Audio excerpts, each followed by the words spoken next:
Bonjour, je suis ravie de vous retrouver aujourd'hui pour ce 14e épisode de ma chaîne YouTube. Je suis Cécile alias Prums Création. Je voulais remercier pour commencer d'abord les nouveaux abonnés, bienvenue sur ma chaîne, et bien évidemment remercier encore les anciens qui continuent à me suivre. Alors aujourd'hui nous sommes le 1er février, donc je vais vous parler de la seule création que j'ai faite au mois de janvier. J'en ai fait qu'une seule parce que j'avoue que je n'avais pas du tout la pêche, pas la forme pour faire plus de choses que cela. Je me suis même tâtée à faire cette vidéo puisque je me suis dit qu'une seule présentation n'était peut-être pas suffisante pour faire une vidéo complète. Et comme je suis un parcours, hein, comme vous le savez vu les vidéos précédentes, je me suis dit que si je ne le faisais pas celle-ci, je vais me décaler dans le temps et c'est pas forcément ce que j'ai envie. Donc aujourd'hui, je vais vous parler du mois de janvier, du livre Passez votre CAP couture. Donc je vous le remontre, toujours le même. Hein. Ce mois-ci, il s'agissait de faire une blouse, la blouse Ismeri. Mais je commence comme d'habitude par l'histoire de la mode. Je commence à prendre goût à cette petite partie de mes vidéos.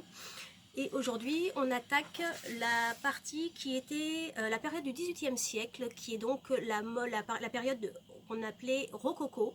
Rococo étant la contraction de deux mots, le mot rocaille et le mot coquillage. Donc cette période-là a suivi la mode baroque que je vous ai expliqué la fois dernière, qui était donc sur la période de Louis XIV.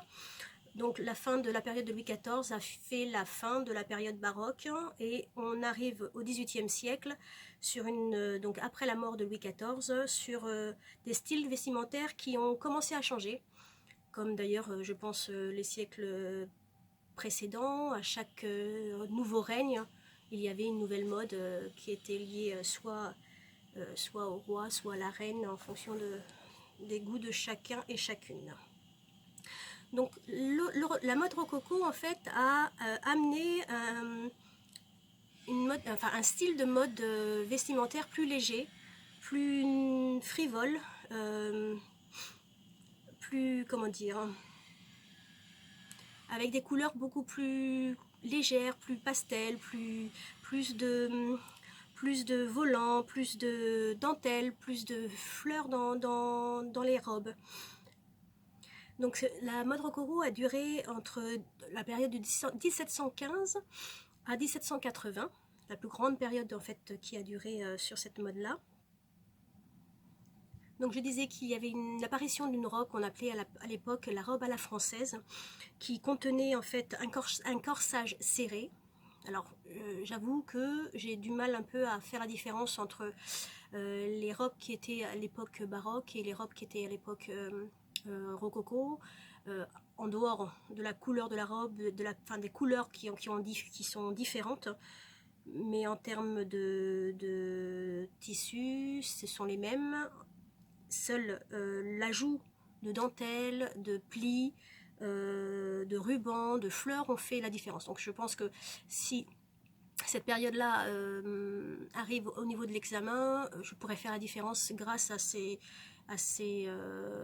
comment dire, compléments, ces ajouts qui ont été faits sur les robes de l'époque. Alors j'avoue que je suis en train d'étudier beaucoup la robe féminine, enfin la mode féminine.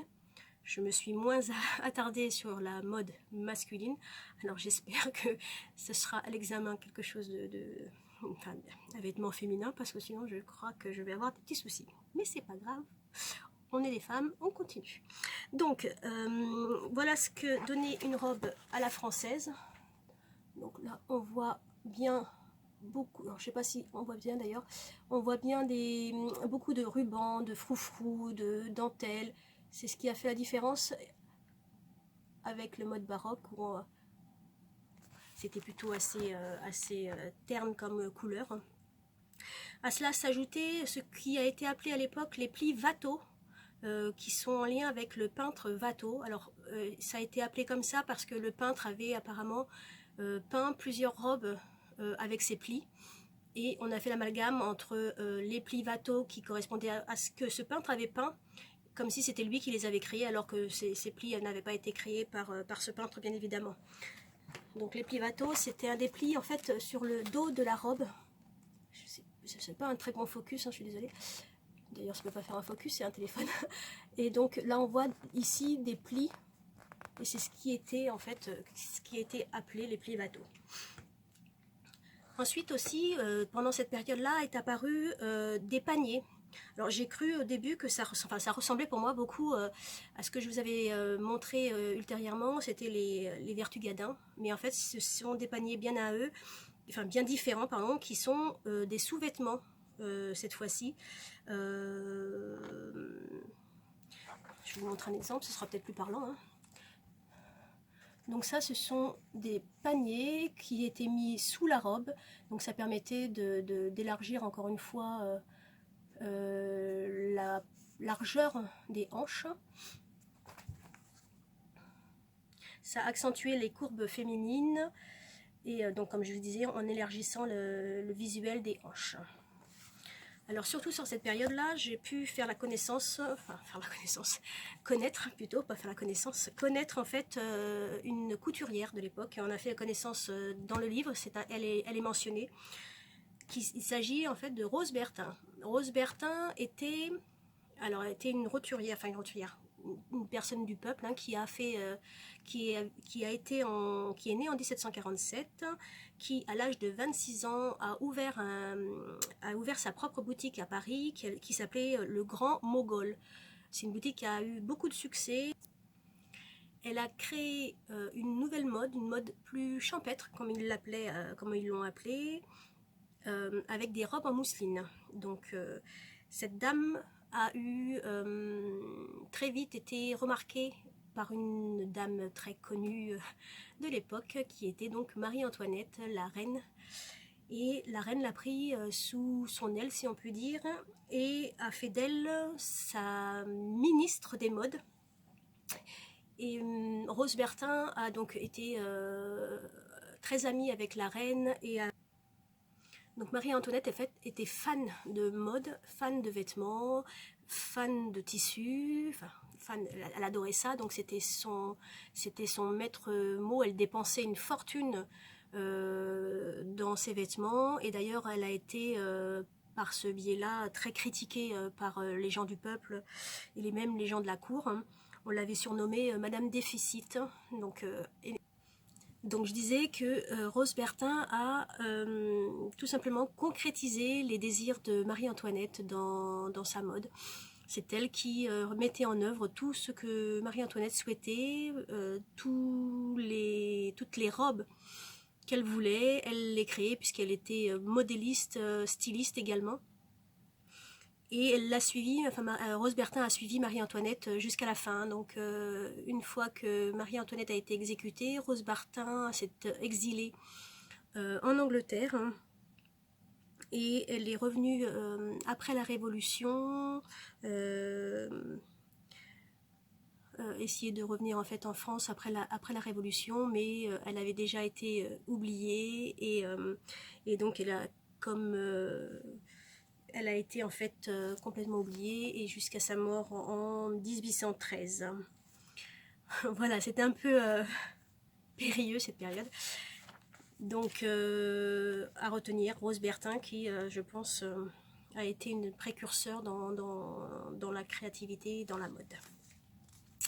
Voilà, donc je passe maintenant à la rose. Oh là là, je suis vraiment fatiguée, excusez-moi. La blouse Isméry.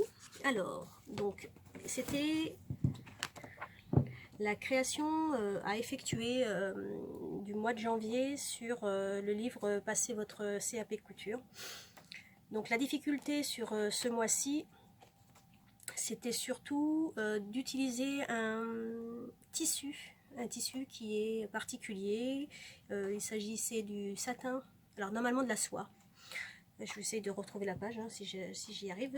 Normalement on devait utiliser de la soie, mais bon, compte tenu du coût de la soie, je me suis rabattue sur le satin de polyester, qui est une matière glissante, et c'était surtout ça qu'il fallait tester ce mois-ci. C'est utiliser en fait une matière qui bouge beaucoup, qui qui n'est pas facile à coudre et qui malheureusement s'effiloche beaucoup. Donc il y avait beaucoup, enfin il y avait dans ce modèle-là, alors je vous montre les points techniques qui existaient par rapport à ce modèle-là, assez particulier, très joli, mais assez particulier en termes de, je vous montre le dessin technique, c'est celui-ci, donc en termes de points techniques à travailler, il y avait l'asymétrie des deux côtés, donc c'est une blouse en fait asymétrique avec la patte de boutonnage, comme ça, avec la patte de boutonnage en fait cachée. C'était la première fois que j'avais à tester une patte de boutonnage cachée. On voit ici aussi des pinces poitrine, des manches raglans. Alors j'en ai fait plusieurs des manches raglans, sauf que celle-ci, je ne sais pas si on la voit bien ici, elles sont en fait coupées en deux. Donc des manches raglans qui étaient à assembler à nouveau puisqu'elles étaient coupées en deux. Et il y avait, alors j'ai choisi ce modèle-là, hein, parce qu'il y a plusieurs modèles dans le livre, il y a plusieurs modèles possibles. Et j'ai choisi ce modèle-là qui était avec un col Mao. Différents modèles d'ailleurs, si ça vous intéresse, je peux vous les montrer. J'aime bien aussi le dernier modèle qui est un peu particulier avec un... Bon, ça ressemble peut-être un peu trop, en fonction du tissu, ça ressemble un petit peu trop à une blouse de travail, mais bon. Il y a celui-ci aussi que j'aimais bien. Après, il y a différents cols aussi à travailler avec sans la patte de boutonnage caché. Et la dernière version,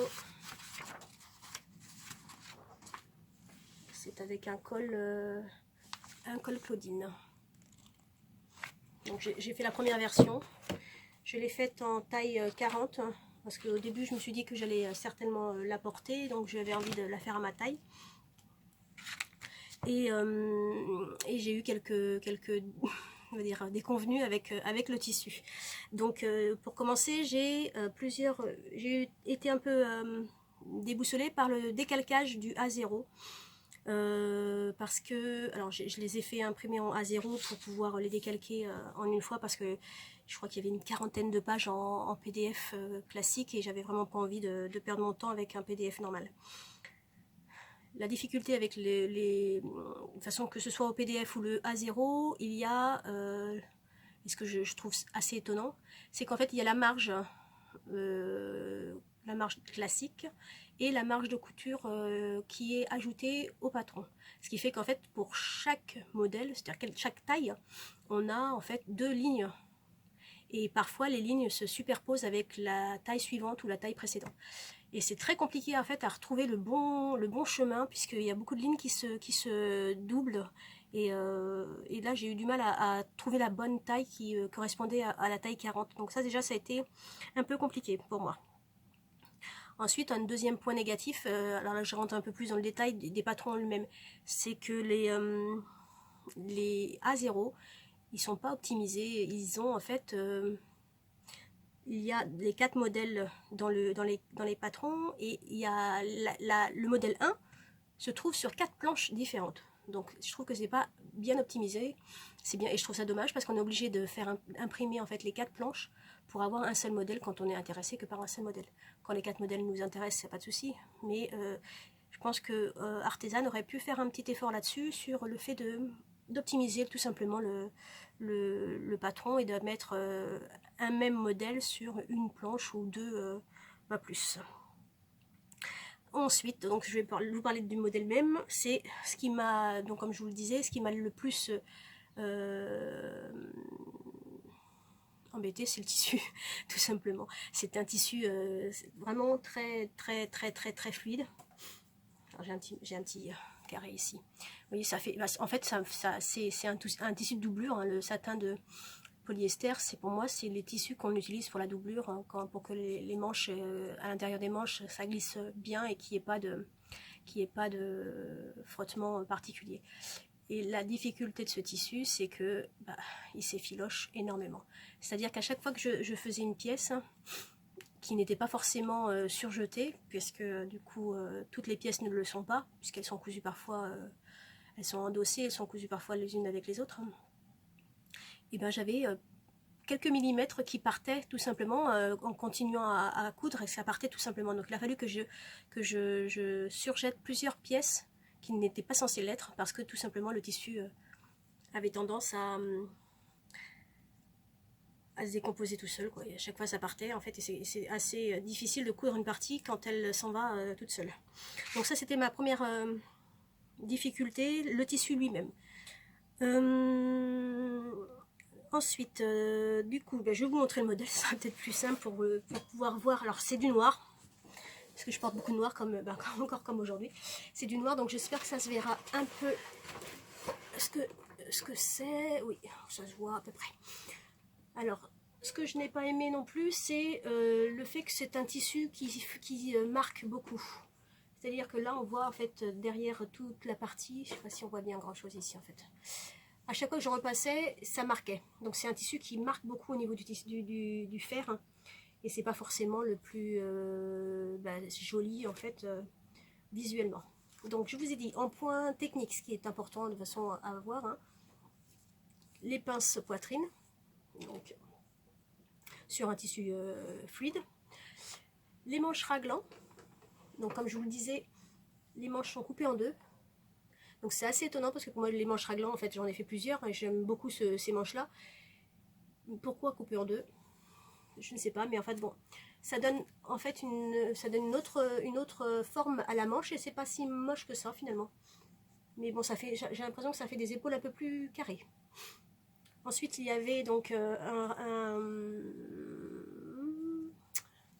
bas de manche, un bas de manche.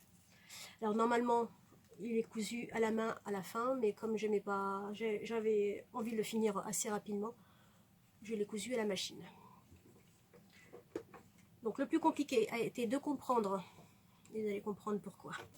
Pour moi en tout cas, ça a été de comprendre le pliage.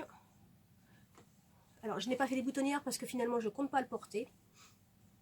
Parce que en fait ce que je n'aime pas, en dehors du fait que ce soit une matière qui marque beaucoup, c'est le fait qu'elle soit brillante. Pour moi c'est trop brillant. Je pense que je m'en referai une autre, mais avec un tissu plus type coton ou autre qui soit pas aussi brillant, parce que ça me fait penser à un pyjama en fait. Et j'ai pas envie de porter à l'extérieur un pyjama. Donc ce qui m'a été compliqué pour moi de comprendre, c'est la gamme de montage des plis. Oui, des plis en fait, parce que c'est tout simplement plusieurs plis qui font la pâte de boutonnage. Je ne sais pas si vous voyez grand chose, hein, je suis désolée, sur le noir c'est pas évident. Et dans la gamme de montage, pardon,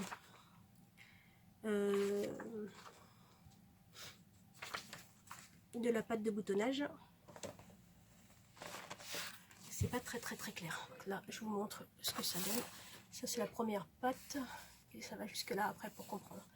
C'est pas, pour moi ça n'a pas été très clair, donc ce que j'ai fait et ce que je pense faire à l'examen, si je ne saisis pas totalement le concept en termes de gamme de montage, c'est que je l'ai plié moi-même pour voir visuellement comment ça devait être fait. C'est pas très compliqué en fait, vous voyez là, c'est là de pli, en fait c'est la partie qui était c'est la, comment on appelle ça, c'est la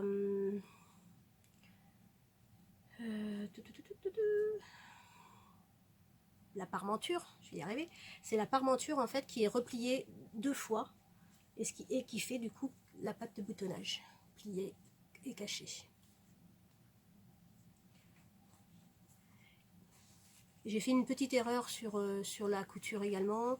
Normalement la fin donc la parmenture, la pâte de boutonnage est surjetée et surpiquée, pardon, je vais y arriver, et surpiquée et donc jusqu'à une certaine partie du haut, et ensuite elle doit être surpiquée jusqu'à la fin, sauf que ici, comme j'étais à 1 cm de mon pied, du coup je me suis retrouvée encore à 1 cm alors que ça aurait dû être à 0,5.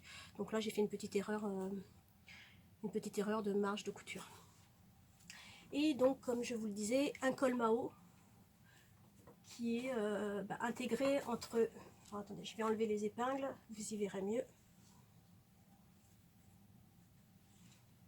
Bien que je puisse pas l'ouvrir, en fait elle s'enfile, c'est une...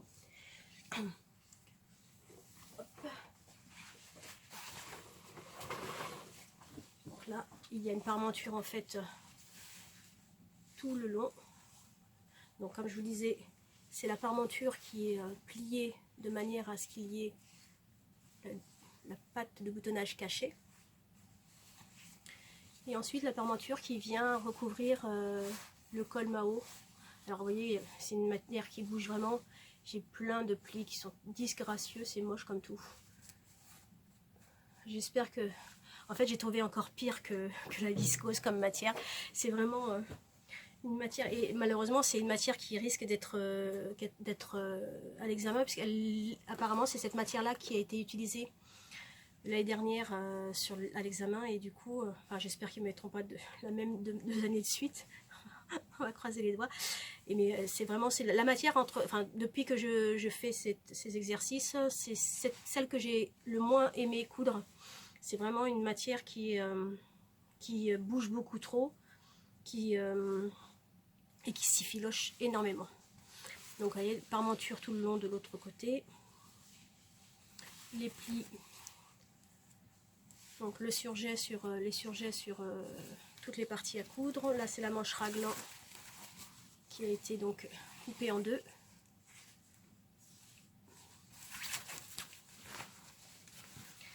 Et les plis et les pinces poitrine également. Donc je l'ai fait. C'est pas la matière que j'ai le plus aimé. C'est un beau modèle. Honnêtement, j'aime beaucoup le modèle. Ça fait asiatique et j'aime beaucoup tout ce qui est asiatique. Et je pense que je le referai certainement un jour sur une matière moins désagréable à coudre et qui permettent d'avoir pour moi un plus joli rendu. Voilà, pour ce qui est de la création du mois, donc la seule création du mois. Comme je vous l'ai dit, je n'avais pas eu la pêche pour en faire plus. Par contre, je me suis en fait offert, comme vous avez pu voir sur la vidéo précédente, mes ratés, mes déboires avec la fermeture éclair du short que j'avais fait. Je me suis offert en fait 2 livres pour travailler des pièces d'études. Et ces livres sont édités par S-Mode. Alors je connaissais pas S-Mode, j'ai vu plusieurs fois ce livre passer sur Instagram et j'ai trouvé ça, j'ai été me renseigner. En fait, S-Mode est une école de stylisme et modélisme qui est apparemment internationale, hein, parce que elle a l'air d'être très connue, et du coup ont édité leur propre livre de pièces d'études. Alors sur une partie des bouquins, parce qu'il y en a plein, hein, je vous mettrai d'ailleurs comme d'habitude des liens, donc sur des pièces d'études sur plusieurs niveaux, et j'ai trouvé 2 livres, enfin sur 4 tomes, j'en ai trouvé 2 qui m'intéressaient le plus. D'ailleurs je regrette aujourd'hui de ne pas avoir pris le numéro 2, parce que le numéro 2 c'était les poches, mais je pense que je me l'offrirai ultérieurement. Le tome 3 qui est donc qui concerne les fermetures à glissière, les braguettes, les ceintures, les plis et les fentes. Donc c'est ce livre là de S-Mode édition. Et le tome 4 qui lui concerne l'école, les manches, les parmentures, l'entoilage et les doublures. Donc quand je les ai achetés, je me suis dit que j'allais me mettre aux pièces d'études parce que j'en avais besoin tout simplement, et je pense que faire des pièces d'études me permettront aussi de travailler chaque point technique, hein, qui sont encore parfois flous, parfois pas, mais parfois flous, et qui auront, j'aurai plus d'aisance lors de l'examen pour les effectuer. Donc j'ai commencé par faire 3 pièces d'études du livre numéro 3, donc sur les zips. Après je me suis dit, est-ce que ça va vous intéresser de voir juste des pièces d'études finies? Je n'ai pas trop un peu l'intérêt pour vous. Pour moi oui, parce que ça me fait travailler, mais pour vous je ne voyais pas trop l'intérêt. Et je me suis dit, pourquoi pas filmer, faire un tuto de ces pièces d'études. Première pour moi, hein, je vous l'avoue. Alors j'ai demandé avant tout l'autorisation, parce que je me suis dit que je n'avais absolument pas envie d'avoir des problèmes avec une maison d'édition. J'ai demandé l'autorisation de faire un tuto à l'édition S-Mode, et j'ai eu une réponse positive. Donc je me suis lancé le défi de filmer cela, de filmer mes 3 pièces d'études. Alors j'en ai fait que 3 ce mois-ci, mes 3 pièces d'études.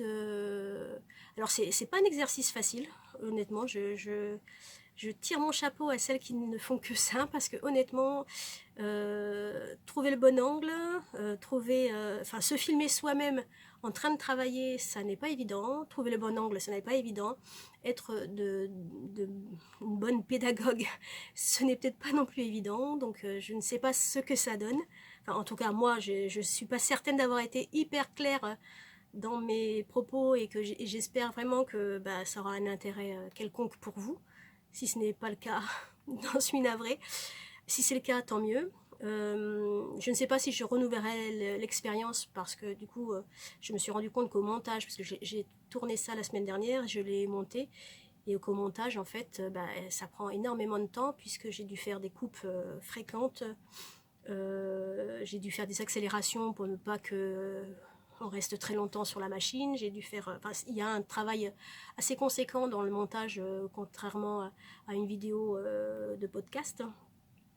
Donc c'est une première, hein, j'avoue. Je ne sais pas si c'est une réussite. Parfois moi-même je me comprenais pas forcément. Donc j'ai dû couper aussi des parties pour essayer de recommencer pour que je sois le plus clair possible. Alors j'espère que je l'aurai été. De toute façon, je mets les 3 premières vidéos à la suite de cette vidéo. Vous me direz ce que vous en pensez. Vous aurez donc l'occasion de voir le montage de trois zips différents. Le premier, c'est le zip qu'on appelle bord à bord. Donc ça donne un résultat comme ça, le zip bord à bord. Alors je me suis rendu compte... première erreur de ma part, hein. J'ai fait ça avec des vieux draps, mais première erreur de ma part, ne jamais écrire en feutre au feutre sur du tissu, parce que du coup quand on repasse, ça fait des dégâts. Donc le premier, c'est le zip bord à bord. Le deuxième, c'est le zip à l'américaine, que je ne connaissais pas. Le zip à l'américaine, c'est un zip qui est caché mais que d'une seule partie. Et le troisième, c'est le zip invisible.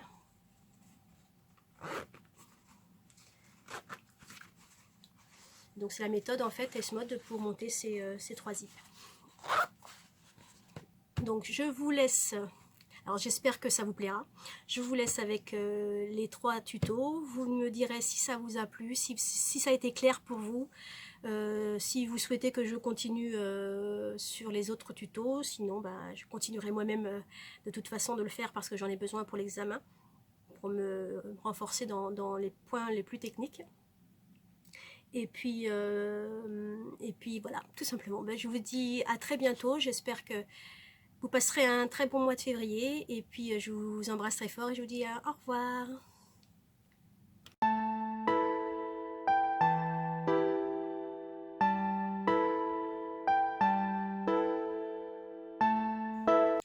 Alors j'espère que vous voyez bien. Donc le matériel, comme je vous l'ai indiqué sur la photo précédente, c'est le gabarit qui est donc donné avec le livre. Donc il en faut bien évidemment 2 pièces. Donc j'ai indiqué en rouge toutes les marques du patron pour mieux puissiez voir comment cela fonctionne. Donc il faut donc les 2 pièces du patron, ainsi que une fermeture éclair. Donc j'ai pris des fermetures de mon stock, hein, bien évidemment. À peine pour une pièce d'étude de prendre des fermetures. De toute façon, ce sont des fermetures qui étaient vendues en lot, et ces couleurs là, je ne pense pas du tout les utiliser. Donc elles vont être parfaites pour mes petites pièces d'études. Donc la première étape, c'est de coudre, c'est d'assembler les 2 pièces, donc endroit contre endroit. Donc on assemble les 2 pièces endroit contre endroit, et on assemble d'abord cette partie là, donc du point qui figure ici, la marque, jusqu'à la fin. Donc on assemble le décroché jusqu'avec un point d'arrêt.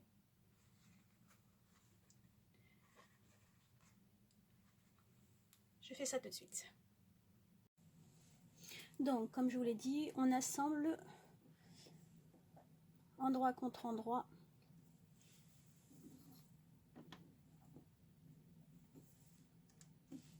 Avec un point d'arrêt.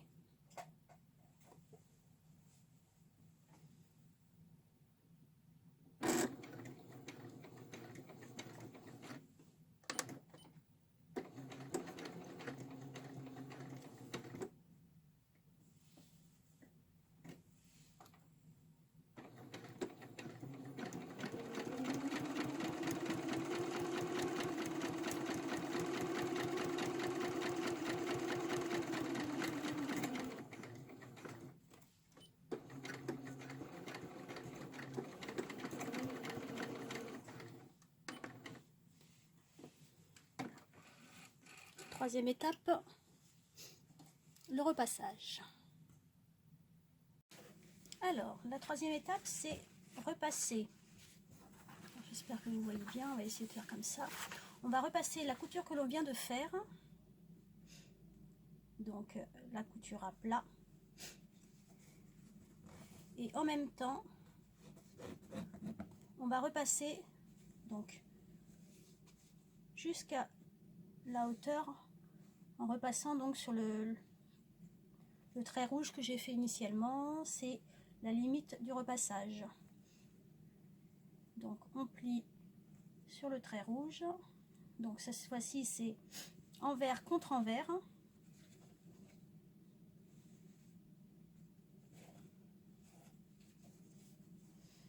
Pareil de l'autre côté.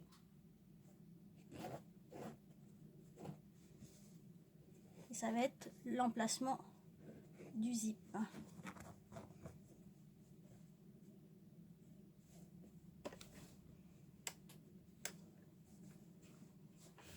Bien évidemment. Il s'est mis en veille. Je reviens. Donc, on repasse bien, comme je l'ai dit, pour bien aplatir la couture que l'on vient de faire. Et avoir donc les deux bords, bord à bord. Ah, c'est pas le stylo feutre que j'ai utilisé pour bien marquer les tissus, mais en fait, c'est pas une bonne idée. Bon, tant pis, ce sera à améliorer. Donc, l'étape suivante, c'est le placement du zip. À tout de suite.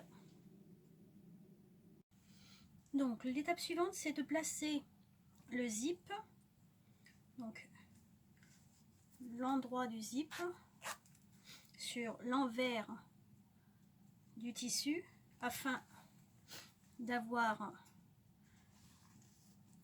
le milieu du zip entre les deux ouvertures. Donc on place bord à bord le zip, bord à bord le zip, on place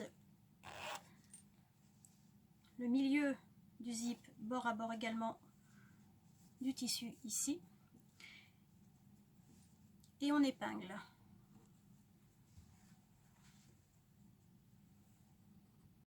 Donc on épingle de manière perpendiculaire la fermeture. Donc là on est sur le devant et on s'assure que bien évidemment le zip est pris dans les épingles pour ne pas qu'il bouge au moment de la couture. Ensuite on va donc coudre tout le long du zip à 7 mm. À 7 mm du bord avec à ce niveau là, donc au niveau de la croisure, donc on court donc au niveau ici de la croisure, on coud sur 14 mm, donc 1,4 cm.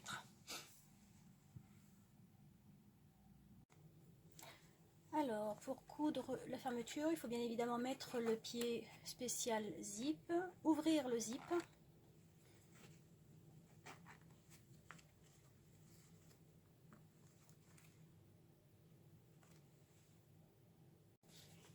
Donc pour coudre le zip, il faut l'ouvrir bien évidemment, mettre le pied spécial zip pour savoir à quel niveau il fallait arrêter. Donc j'avais mis initialement les deux épingles, je ne sais pas si ça se voit bien, mais les deux dernières épingles au niveau de l'arrêt du zip. Et j'ai fait une petite marque au crayon pour connaître la largeur. Donc on coud à 7 mm tout le long du zip avec un point d'arrêt.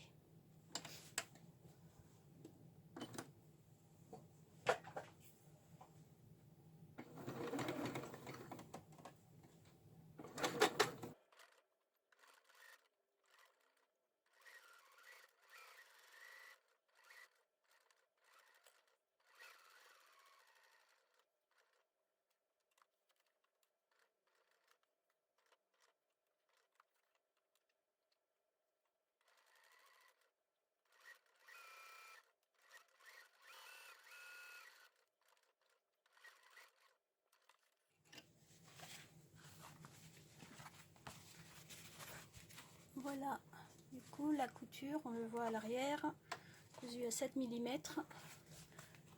d'un côté comme de l'autre. Et voilà donc le rendu, c'est un zip bord à bord. Alors ce n'est pas un zip invisible, hein, c'est vraiment un zip bord à bord. Et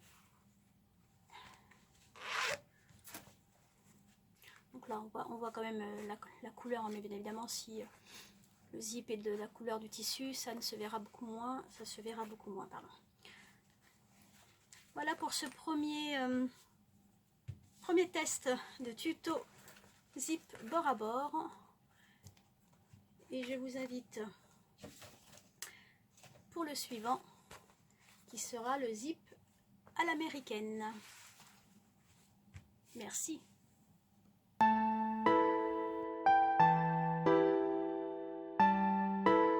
Bonjour, on se retrouve donc pour le tuto du zip à l'américaine. Comme pour le zip bord à bord, il faut donc le gabarit 2 fois et un zip de normalement une longueur de 15 à 18 cm, mais je n'en avais pas, donc j'utilise des zips de 20 cm de mon stock. Il faut donc commencer par coudre les deux pièces endroit contre endroit jusqu'à 1,5 cm au-dessus du décroché avec un point d'arrêt. Donc on coud à 1 cm du bord jusqu'à 1,5 cm du décroché et on fait un point d'arrêt devant et à la fin. A tout de suite. Donc on coud à 1 cm du bord en faisant un point d'arrêt au démarrage et un point d'arrêt à la fin.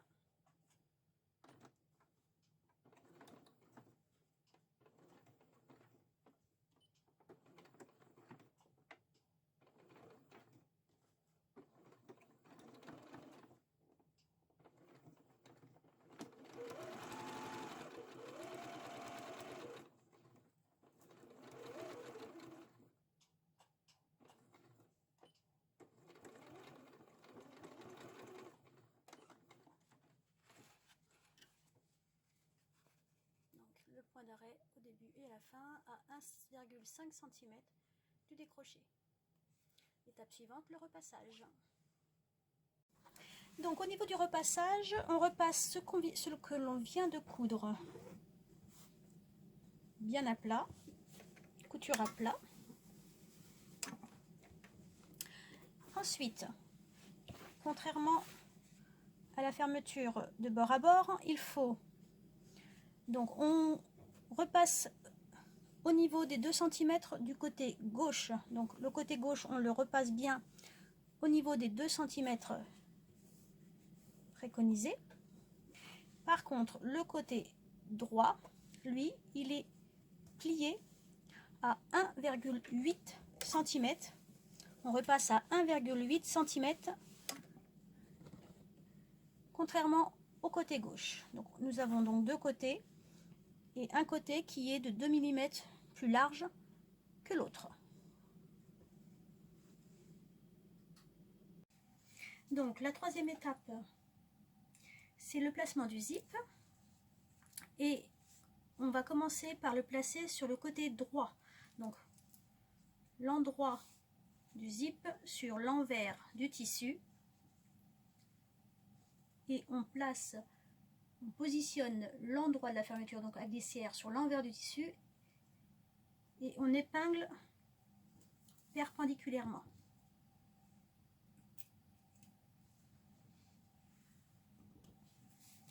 Donc on épingle perpendiculairement le côté droit et on coud donc le côté droit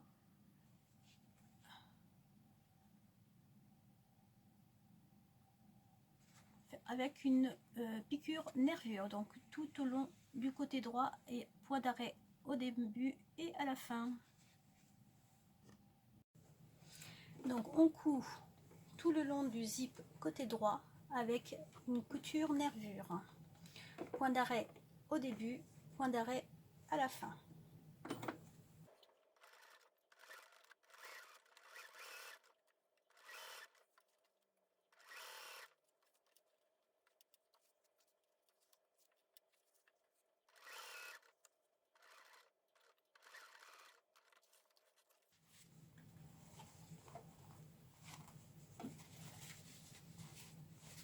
Piqûre nervure. Après avoir effectué la piqûre nervure, on vient positionner donc le côté sur la fermeture éclair et on épingle.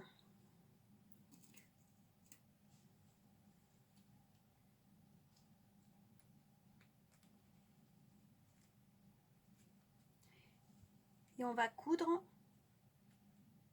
cette deuxième partie à 1,2 cm du bord. Donc on aura une couture en décalé par rapport à la couture nervure. 1,2 cm du bord, la partie droite. Donc une fois qu'on a positionné les épingles, je disais qu'on coud à 1,2 cm du bord et on rejoint à la fin la couture précédente avec un point d'arrêt. Donc on coud à 1,2 cm du bord. Je me suis fait un tracé pour ne pas rater ma ligne. Ça correspond en fait juste à côté du zip. Donc pensez bien à prendre un pied de biche spécial pour coudre tout au long du zip. Point d'arrêt avant et fin.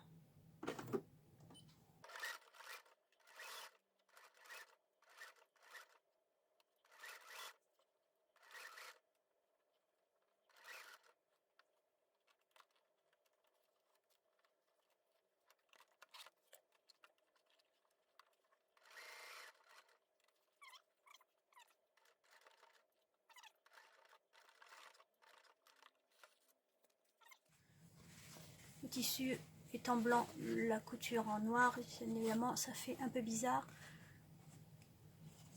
Je vous montre ça.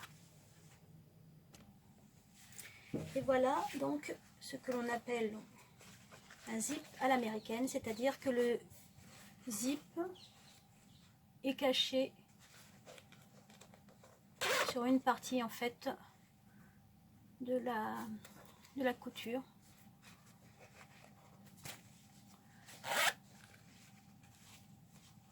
J'avoue, je ne connaissais pas du tout ce type de zip, enfin ce type de couture de zip. Hein. Je n'en ai jamais vu encore jusqu'à présent.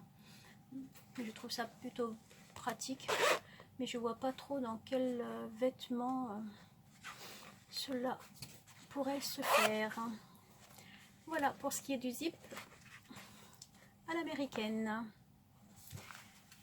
Et donc le troisième, c'est le zip invisible. À tout de suite.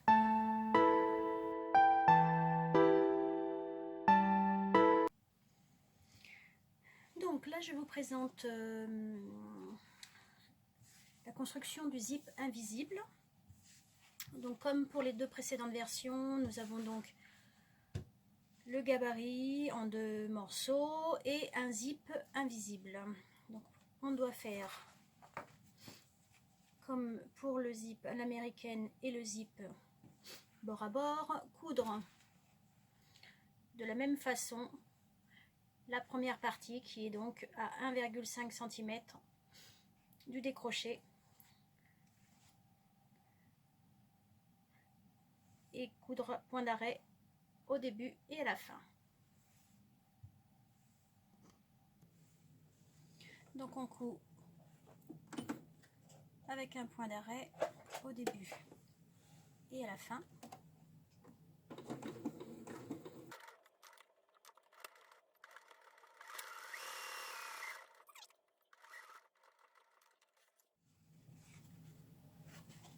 Et on passe à la partie repassage. Donc comme pour le zip bord à bord, on préforme de la même manière, c'est-à-dire 2 cm, on replie les 2 cm à droite et à gauche et on repasse la partie.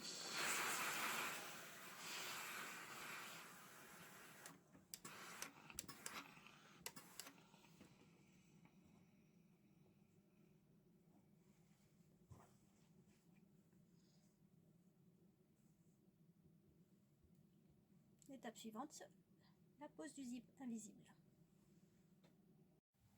Donc, ensuite, on prend le zip, on le met endroit contre envers. Donc, on met bord à bord le haut du zip et le haut du tissu.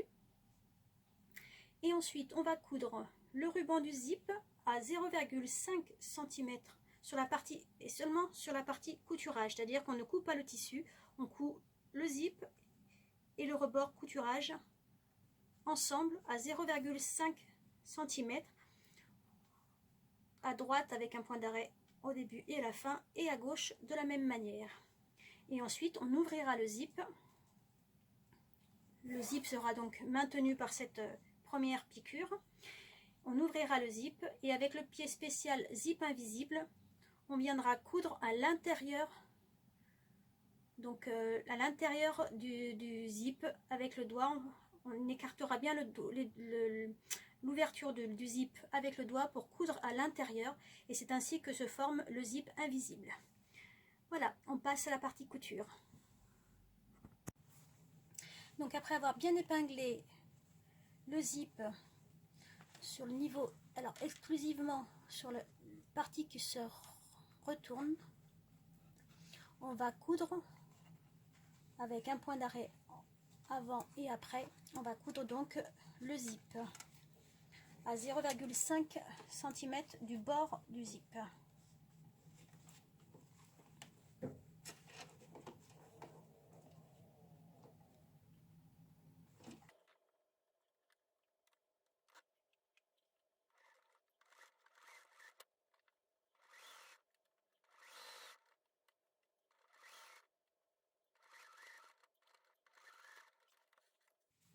Donc voici la première partie, on fait la même chose de l'autre côté.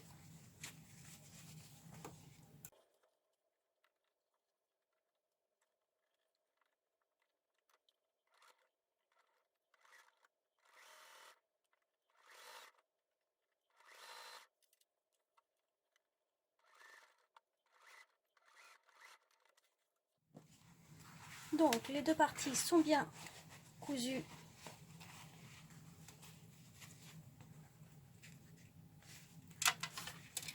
Exclusivement sur le parti qui se rabat, donc on ne voit rien à l'extérieur. Ensuite on prend le pied spécial pour les zips invisibles qui est celui-ci et on va coudre le zip qui est maintenant maintenu par cette couture, cette première couture. On va coudre le zip en ouvrant en l'ouvrant complètement. Et en fait, il faut coudre à l'intérieur des crans du zip pour que cette couture soit dite invisible.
Et voilà, on se retrouve bien avec donc le zip cousu exclusivement sur les rebords. On ne voit pas de couture apparente sur le devant. Et quand on le referme, à part le curseur, le zip est bien invisible. Voilà, j'espère que ces 3 tutos vous auront plu. Alors, c'était les premiers, hein, je sais que c'est pas parfait et je me rends compte vraiment qu'il y a beaucoup de travail. C'est pas évident de se filmer toute seule. Donc j'espère qu'en tout cas ça vous aura plu. Dites-moi si c'est le cas et puis si ça vous intéresse encore, je pourrais vous présenter d'autres tutos sur le livre que j'ai utilisé pour ces tutos. Le détail de la mode à la loupe, numéro 3. Merci d'avoir écouté et regardé jusqu'au bout et je vous dis à très bientôt. Au revoir.